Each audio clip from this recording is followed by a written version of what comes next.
you're a life insurance agent and you are tired of getting objections, people not buying policies, and you are frustrated and not making the money that you want to be making, I want to share with you guys a strategy that I use, that I've developed, that has allowed me to stop getting objections and ultimately be able to sell people at a high level. I'm going to give you guys some results first, just to prove that it works. My first year as a life insurance agent is one of my best months here. I did $87,000 of final expense life insurance. When I first got started, I had $6,000 in a bank account. I was losing money, but ultimately I developed this strategy that allowed me to start making 5 sales, 3 sales, 4 sales in a day, earning over $26,000 of income profit in a month. And ultimately, my first 6 months, I sold over $294,000 of final expense.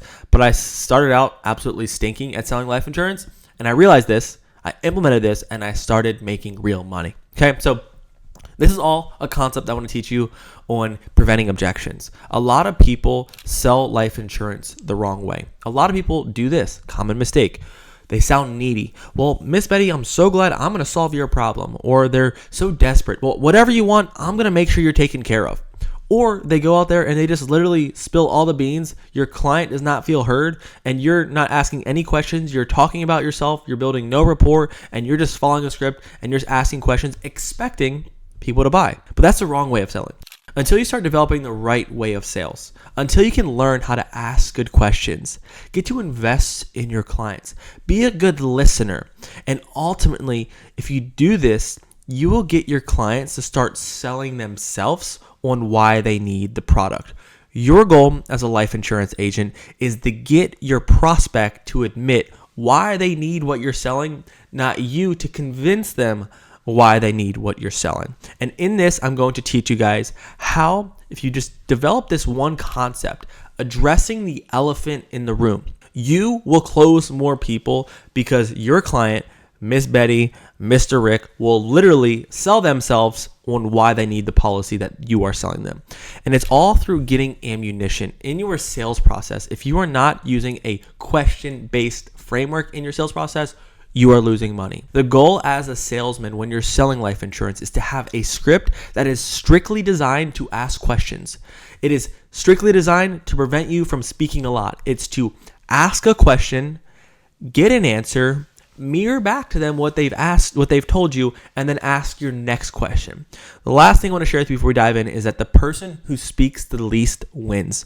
If you were just spilling your beans, asking and talking about yourself and just rah, and ranting on, you will not make money. And I want to share with you guys how you can start addressing the elephant in the room. There are situations in your sales process that come up like this, okay? Where clients literally don't have a need. Situations that happen like this. Well, Peter, I already have $50,000 of life insurance. I'm just looking for some more. If someone calls in looking for life insurance and they already have $50,000 to solve exactly what they're looking for, in your brain, you need to understand, well, what is the elephant in the room? In a sense, let's say you have perfect skin and you go to a dermatologist and you sit down in the dermatologist, you say, hey, I'm here because I need to have a better skin. And they're like, you have no acne. Why are you in the room? And this is what you need to implement in your sales process when you're selling final expense or life insurance over the phone.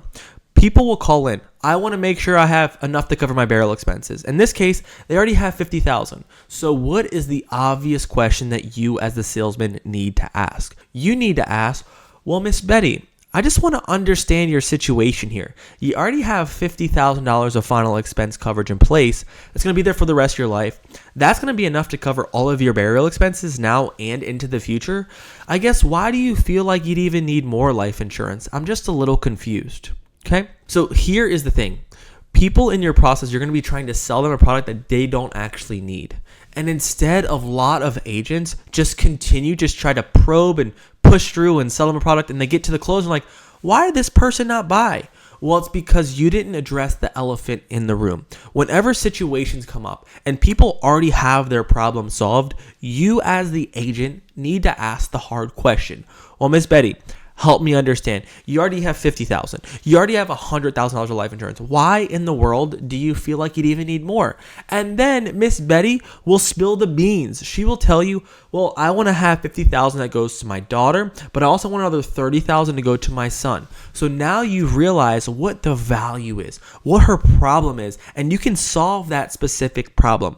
But instead, what I did in the beginning, I made the mistake, is like, I have to sell everyone. I have to push them a product. I have to sell them. And I would get to the end and I'm like, they didn't have a problem, and I'm trying to get them to buy. It didn't make sense. So the elephant in this room is they already have $50,000, or they already have a great policy, or they already have a coverage amount that you can't beat.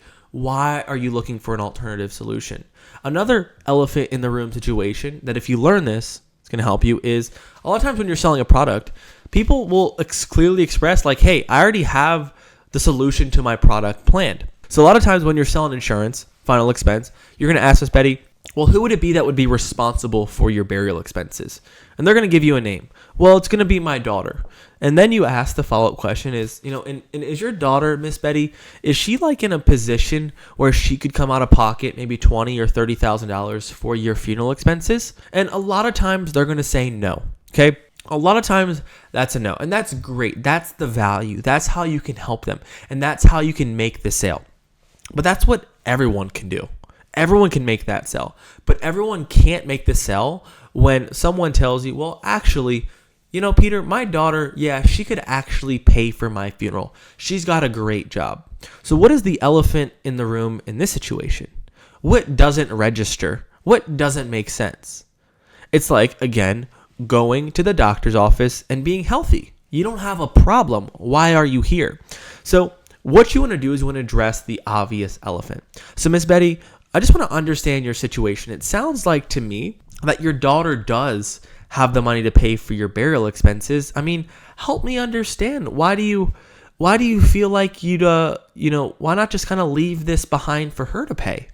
And then what she will do, the prospect will open up. She will spill the beans. She will tell you, well, that's not my daughter's responsibility. Or, well, I don't want to put my daughter through that. It's not her job to pay for my burial expenses. Oh, so it sounds like your daughter is in the position. She has the money, but even though she could, you don't want her to go through that. Okay? That is the right way to sell it. But a lot of agents will do this. They'll do this the wrong way. Well, okay, gotcha. Well, I'm sure that your daughter has the money. That's a good thing, but you don't want to put her through that, right? You don't want her to have to pay for any of that, right? And it's really desperate. You are speaking for the client. Your goal are to ask the clear questions that don't make sense, and you're trying to get your prospect to kill that objection themselves. You are getting ammunition here. They are closing themselves. So again, when someone tells you, oh yeah, my husband or my wife, she has a great job, she can pay for my burial expenses, what is the obvious question?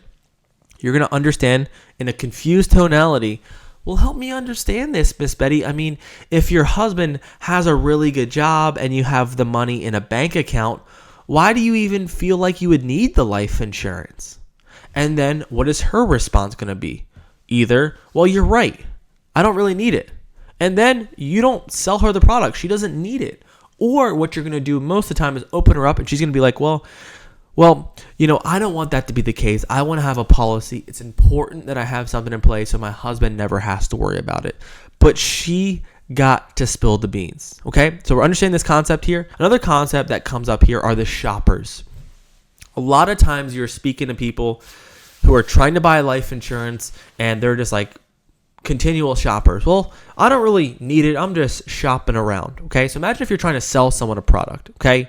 Again, you sell weight loss. Okay? Someone comes in and they already have a six-pack and they're like, why are you here? Why are you trying to lose weight? You already have a six-pack. Well, I don't know. I'm just kind of here. Okay? It's not registering in your brain, right? So this is going to happen. A lot of times you're going to speak to seniors. Well, I've been shopping around for months. I've been looking around for years. I'm just shopping around. Can you give me a quote? And this is a really tough objection to handle. Okay? And a lot of people just say, well, the wrong way is like, well, I'm glad that you're speaking to me because I'm going to be your guy. I'm going to take care of you and we're going to get this solved. And how do you think the prospect feels? The prospect's like, whoa, hold your horses. Who are you trying to get me to make a decision? And then they're going to have this level of resistance. Their guard's going to go up and they're going to be like, I don't want to work with this guy. He's trying to force me to buy a policy. But that's the wrong way of sales.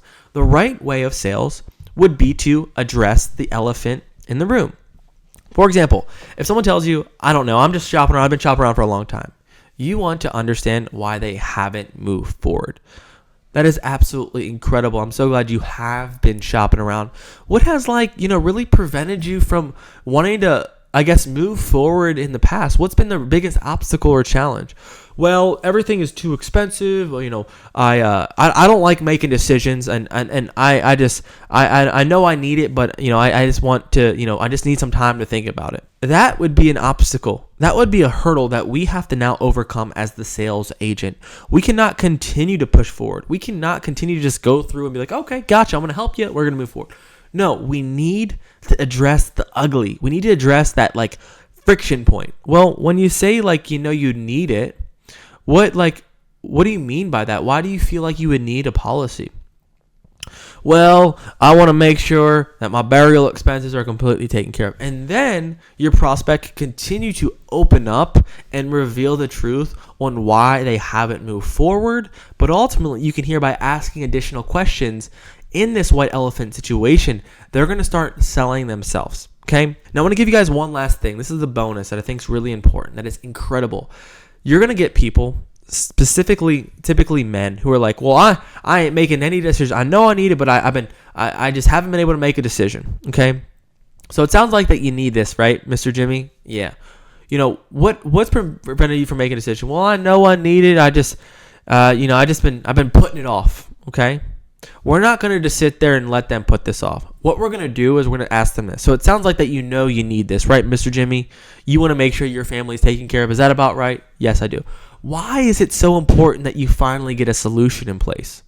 Well, they might tell you, I just want to make sure that when I die, my burial expenses. So it sounds like you need it. You don't want to leave this burden on behind. It just sounds like you haven't been able to have someone that has held you accountable and had someone that's going to be there by your side to help you make a hard decision. Is that about right? What is he going to say? This is a serial shopper. Yeah, that's right. I just keep looking around. What you're going to ask him is this. Put this into word track. Well, Mr. Jimmy, can I ask you a question? He's going to say yes. Can I be the agent that's going to help hold you accountable to make the hard decision that you've been making but you've been putting off? Do you give me permission to hold you accountable? And guess what he's going to say? Because he knows he needs it. He's going to say yes. Okay? Now check this out. You're going to move forward. Now you have ammunition that you can hold on to. You're going to give him the options, the $10,000 or $20,000 or $30,000. And guess what he's going to tell you? Guess. What is he going to tell you? He's going to be the guy that tells you, well, Peter, I do need to think about it before I do make a decision. Well, guess what you now have? You've now asked questions. You've now got to understand his situation, and you've got him to admit previously that he needs someone to hold him accountable. So guess what? As we go back, you have what is this called? Ammunition. And this ammunition is the breakthrough that will allow you to sell more policies, close more deals, and make more money than anybody else in the industry. So what are you going to do? You're going to bring that ammunition up. It is uncomfortable. It feels weird. But what you're going to tell him is this.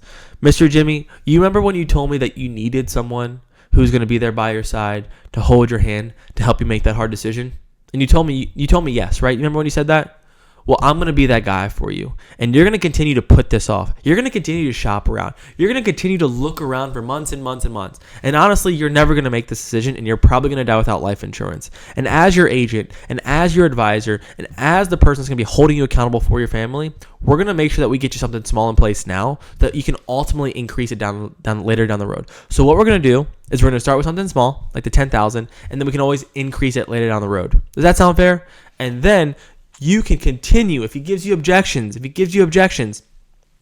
can continue to use the statement that he said is, yeah, I need someone that's going to hold me accountable. But the thing is, if you guys get objections, it's because you're not squashing the elephant in the room.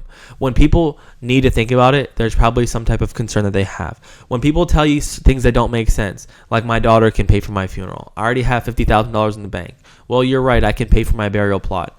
You don't just move forward, you have to address that. And you need to ask questions where the client, not you, will spill the beans, where the client will reveal to you why they need it so that you can go to the process of getting to the close, presenting the options, solving the problems, and getting them to make the decision. And if you do that, I promise you, you will make more money and you will close more deals. And that is how you prevent objections, to close more policies, to get results where you can change your life as a life insurance agent. Do you guys want more sales tips, sales videos like this?